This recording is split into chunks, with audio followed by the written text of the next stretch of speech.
আমি শ্রদ্ধা জানাই মহান নেত্রী দেশনেত্রী হাসিনা সরকারের প্রতি। এই দেশের জন্য, এই দেশের উন্নয়নের জন্য প্রথম থেকেই যে কর্মসূচি। সদস্যবৃন্দ বসুন বসুন বসুন প্লিজ। আবারও আওয়ামী লীগ নিয়ে সংসদে চরম উত্তেজনা। শেখ হাসিনাকে নিয়ে কথা বলতে গিয়ে বিরোধী দলীয় সংসদ সদস্যদের তোপের মুখে পড়লেন কিশোরগঞ্জ ৪ আসনের এমপি মুক্তিযোদ্ধা ফজলুর রহমান। বঙ্গবন্ধু এবং আওয়ামী লীগ নিষিদ্ধের আইন নিয়ে সংসদে ঠিক কী ঘটেছিল, কেন হঠাৎ উত্তাল হয়ে উঠল জাতীয় সংসদ? বিস্তারিত জানতে ভিডিওটি শেষ পর্যন্ত দেখুন। সম্প্রতি দেশের সমসাময়িক রাজনৈতিক ইস্যু নিয়ে সংসদে বক্তব্য দিচ্ছিলেন মুক্তিযোদ্ধা ফজলুর রহমান, কিন্তু তার বক্তব্যের এক পর্যায়ে পরিস্থিতি নিয়ন্ত্রণের বাইরে চলে যায়। যতদিন রয়্যাল বেঙ্গল টাইগার থাকবে, মুক্তিযোদ্ধা জিতবে, রাজাকার কোনোদিন। বক্তব্যের শুরুতেই তিনি আওয়ামী লীগ নিষিদ্ধের ইস্যুটি টেনে আনেন। তিনি সরাসরি স্পিকারকে উদ্দেশ্য করে বলেন, মাননীয় স্পিকার, এই সংসদে বেশ কিছুদিন আগে আওয়ামী লীগ নিষিদ্ধের একটি আইন পাশ করা হয়েছে, যেটি জনগণের ইচ্ছার বিরুদ্ধে। এই আইনটি আমাকেও বেশ মর্মাহত করেছে। ফজলুর রহমান এখানেই থেমে থাকেননি। তিনি আরও আবেগপ্রবণ হয়ে বলেন, আওয়ামী লীগ ছিল বঙ্গবন্ধুর দল, সাধারণ মানুষের দল এবং স্বাধীনতার নেতৃত্বদানকারী দল। তিনি প্রশ্ন তোলেন শেখ হাসিনার অবদান নিয়ে। আমি শ্রদ্ধা জানাই মহান নেত্রী দেশনেত্রী হাসিনা সরকারের প্রতি। এই দেশের জন্য, এই দেশের উন্নয়নের জন্য প্রথম থেকেই যে কর্মসূচি। আজ স্বাধীনতা বিরোধী শক্তিগুলো মাথা চাড়া দিয়ে উঠতে শুরু করেছে, কিন্তু আমাদের মনে রাখা দরকার, শেখ হাসিনা কি দেশের জন্য কিছুই করে যাননি? তিনি তো এই দেশ এবং দেশের উন্নয়নের জন্য অনেক কিছুই করেছেন। মুক্তিযোদ্ধা ফজলুর রহমানের মুখে শেখ হাসিনার এমন গুণগান এবং আওয়ামী লীগ নিষিদ্ধের আইনের বিরোধিতা শুনেই ফেটে পড়েন বিরোধী দলের সংসদ সদস্যরা।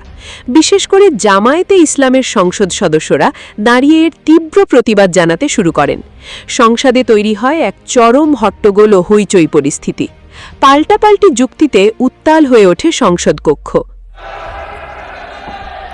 বসুন মাননীয় সদস্যবৃন্দ বসুন।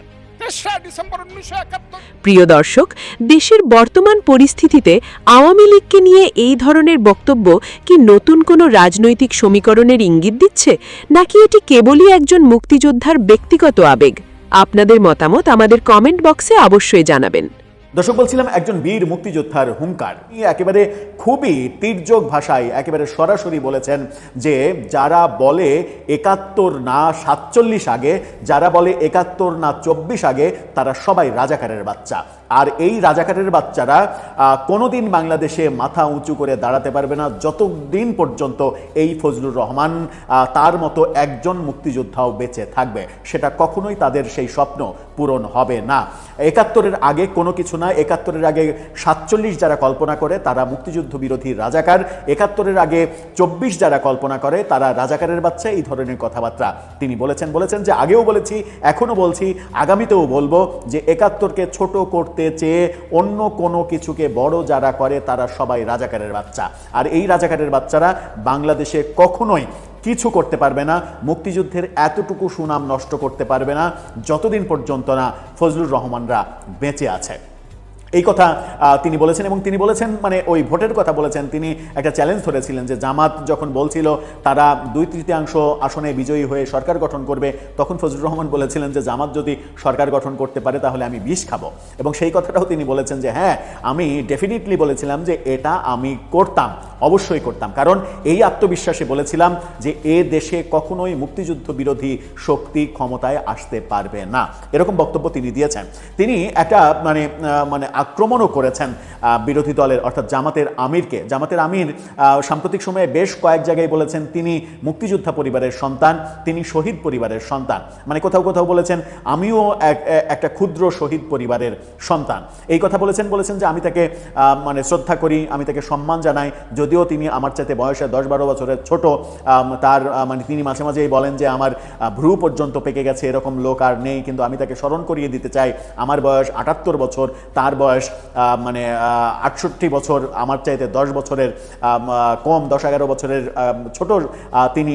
তারপরেও তাকে বলি যে মানে মুক্তিযোদ্ধা পরিবারের সন্তান কখনো জামাত ইসলাম করতে পারে না, শহীদ পরিবারের সন্তান কখনো জামাত ইসলাম করতে পারে না। তাকে নিয়ে এই ফটোকার্ডটা আপনারা দেখে নিন, তার একটা স্পেসিফিক বক্তব্য।